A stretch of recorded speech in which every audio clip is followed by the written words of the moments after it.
Rezim berganti, gerakan anti korupsi makin kencang, tapi kepala daerah yang masuk bui KPK justru jalan terus. Operasi tangkap tangan KPK terus memakan korban kepala daerah. Mengapa insting korupsi pejabat daerah seperti tidak ada matinya? Benarkah sebagai pengganti biaya pilkada atau tengah membangun dinasti politik daerah dengan menguasai APBD? Kami rangkum dalam Kopi Pagi berikut ini.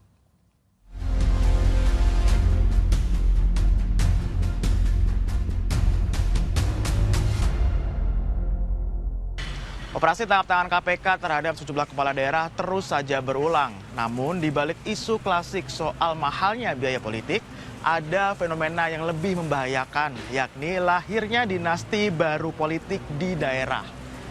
Bahkan kekuasaan bukan lagi sekedar dijalankan, namun diprivatisasi untuk kepentingan imperium bisnis, baik itu keluarga maupun kroni-kroninya. Berikut penelusuran tim Kopi Pagi.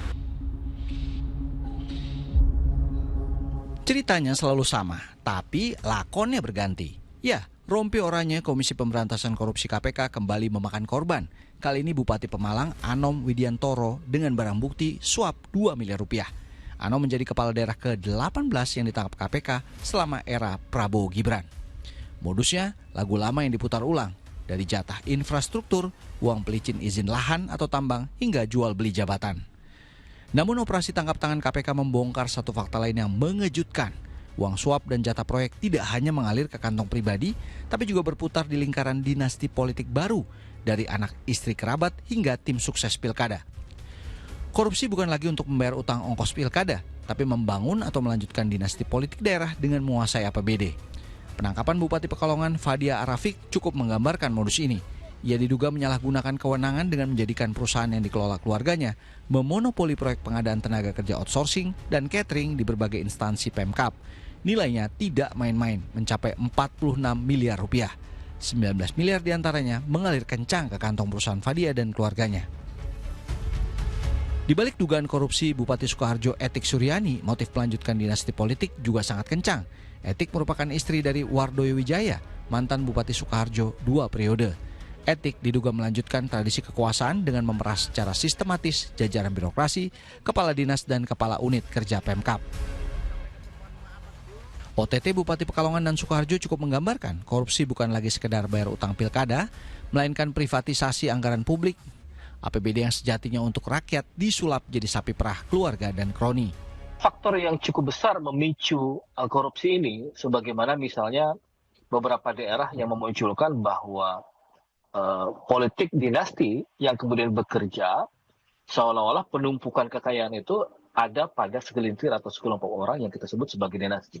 Daerah-daerah yang memang mengandalkan APBD atau alias daerah yang tidak punya tanda petik gitu ya, keunggulan komparatif di sektor sumber daya alam, maka bancakan terbesarnya dilakukan di dalam tata kelola APBD-nya. Jadi secara kasarnya uang yang kemudian dirampok oleh kepala-kepala daerah basisnya adalah anggaran pendapatan belanja daerahnya. Lemahnya pengawasan inspektorat dan DPRD ikut memuluskan bancakan APBD oleh kepala daerah. Apa yang harus dilakukan agar dinasti politik daerah ini berakhir? Politik dinasti memang salah satu yang mesti kita benahi ada di partai politik misalnya. Ini kan yang tidak pernah kita sentuh ya. Kan partai politik itu adalah mesin yang kemudian harusnya memastikan bahwa kompetisi di dalam politik elektoral itu berjalan berbasiskan ide, gagasan, programatik, dan lain sebagainya. Bukan berdasarkan pendekatan politik dinasti. Lalu, apa kata warga soal dinasti politik daerah dan apa hukuman yang pantas untuk para koruptor daerah ini? Nggak wajar ya, karena kan kita seharusnya memilih pemimpin tuh yang kompeten sesuai dengan bidangnya. Kalau untuk turun-temurun tuh kayaknya menurut saya juga kurang cocok sih jadinya. Keluarga mereka takut, sangat takut miskin. Sangat takut miskin, makanya mereka berusaha semaksimal mungkin bagaimana caranya biar jabatan ini nggak hilang dari keluarga mereka sendiri. Di samping itu, nggak ada kesempatan kalangan bawah ini untuk mencalonkan diri. Kenapa? Mereka nggak punya koneksi, nggak punya duit. Sedangkan mungkin kita bisa diadu lah ibarat kata ya. Koruptor itu istilahnya duitnya dikembalikan lah kepada negara. Disita semua, istilahnya kan jangan sampai disisain. Biar dia tuh merasa susahnya di mana susahnya kayak masyarakat kita ini. Publik harus tahu, selama hampir 2 tahun pemerintahan Prabowo Gibran, sudah 18 kepala daerah yang terjaring OTT KPK. Dalam 7 bulan pertama tahun 2026 saja, ada 12 kepala daerah yang ditangkap. Korupsi kepala daerah hari ini bukan lagi sekedar niat jahat perorangan, melainkan kerja sistemik sebuah kerajaan kecil. Selama daerah dikelola seperti perusahaan keluarga, jangan kaget jika panggung OTT KPK tidak pernah kehabisan episode.